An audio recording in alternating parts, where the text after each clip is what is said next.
Você já ouviu falar em teologia? O que é teologia?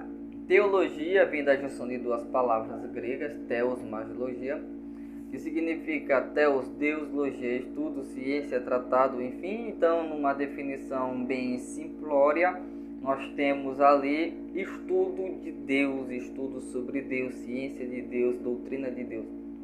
Porque Deus, como sendo grande, Deus como sendo poderoso, uma mente como a nossa pequena não consegue entender Deus em sua totalidade. Então, na verdade, o que a teologia estuda, o que nós somos teólogos e estudantes de teologia, como é o meu caso, eu sou estudante de teologia, nós, na verdade, estudamos a revelação de Deus, a revelação que Deus fez, a revelação que Deus permitiu.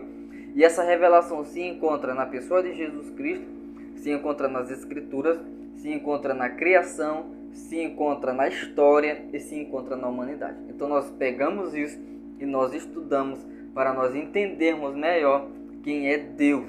Nós não estudamos Deus em sua totalidade, é impossível, não dá para fazer isso. Nós estudamos a revelação de Deus através dessas coisas que eu já falei anteriormente. Estudar teologia é entender pela fé e pelas Escrituras o quanto Deus é grande, o quanto Deus é poderoso, o quanto Deus é grandioso, o quanto Deus é bom, o quanto Deus é amoroso, o quanto Deus é misericordioso. Então, estudar teologia é entender essas coisas pela fé. A teologia nos leva a entender isso. Então, estudar teologia é importante por isso.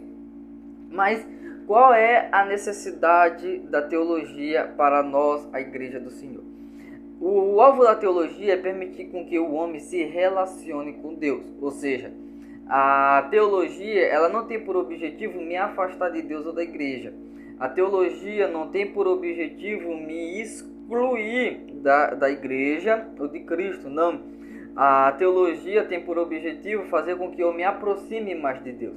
É por isso que toda pessoa que faz teologia, estuda teologia, ele deve ser uma pessoa de oração, deve ser amigo de Deus. Uma pessoa, um teólogo ou estuda teologia, ele tem que ser amigo de Deus. O alvo da teologia é permitir com que o homem se relacione com Deus. Você vai conhecer a Deus em uma profundidade maior. Você vai conhecer a revelação de Deus nas Escrituras. Vai conhecer a revelação de Deus na história. Vai conhecer a revelação de Deus na humanidade. Vai conhecer a revelação de Deus na sua criação. Então, isso vai fazer com que a gente perceba a grandeza de Deus, o poder de Deus, o amor de Deus, a misericórdia de Deus. E isso vai nos levar a nós nos relacionarmos mais com Deus.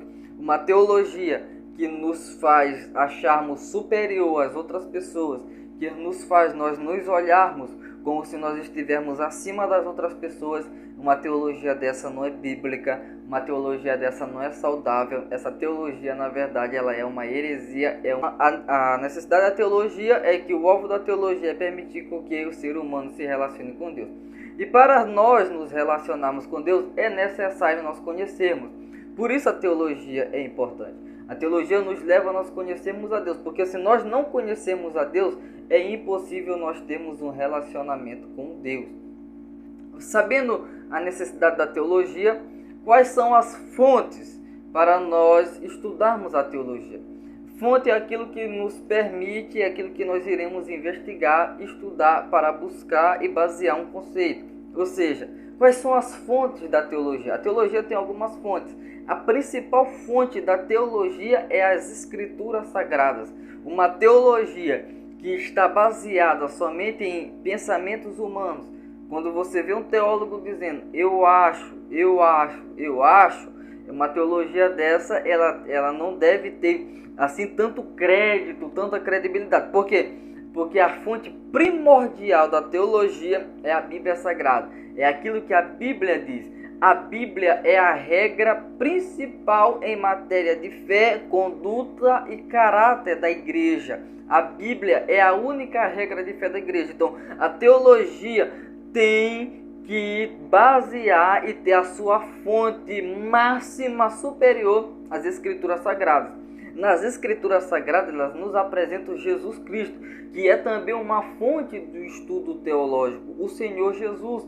O Senhor Jesus, ele é a fonte, porque o Senhor Jesus nos explica a palavra, nos explica o Evangelho, revela a Deus para a igreja, revela vários mistérios que estavam ocultos antes da fundação do mundo. Ele revela esses mistérios para a igreja e nós estudamos esses mistérios. Então o Senhor Jesus, ele é também uma fonte de estudo teológico. Claro, o Jesus que é revelado na Bíblia, o Jesus que é revelado nas Escrituras, por isso que a Escritura é importante. Os fatos históricos também são fontes teológicas, a criação é fonte teológica, a humanidade também pode ser uma fonte teológica, porque nós somos feitos à imagem e semelhança de Deus. O nosso comportamento tem uma matéria que estuda o homem na teologia, então o homem também pode ser uma fonte para o estudo teológico. Só que, claro, todas essas coisas, a história, a humanidade, os fatos, a ciência, a natureza, a criação, tudo tem que estar alinhado com a palavra de Deus. Tudo tem que ser medido de acordo com a palavra de Deus. Mas a psicologia diz isso aqui. Mas a nossa regra de fé não é psicologia. Nós respeitamos a psicologia, respeitamos os profissionais da psicologia, mas a nossa regra de fé é a palavra de Deus. Então, qual é a divisão da teologia? A teologia ela tem uma divisão clássica, que ela se divide por 3. Ela se divide por época, por ponto de vista e por ênfase. Por época, a teologia se divide em patrística, medieval, reformada e contemporânea. Por ponto de vista, a teologia se divide em arminianismo, calvinismo, barthiana, teologia da prosperidade. E por ênfase, a teologia se divide em teologia histórica, teologia bíblica, teologia sistemática, teologia apologética, teologia exegética. Então, a teologia ela tem uma definição, ela tem uma necessidade, ela tem fontes e ela tem uma divisão. Então, que Deus abençoe você, que você possa continuar estudando teologia e continuar crescendo na graça e no conhecimento do nosso Senhor Jesus Cristo. Até a próxima, tchau.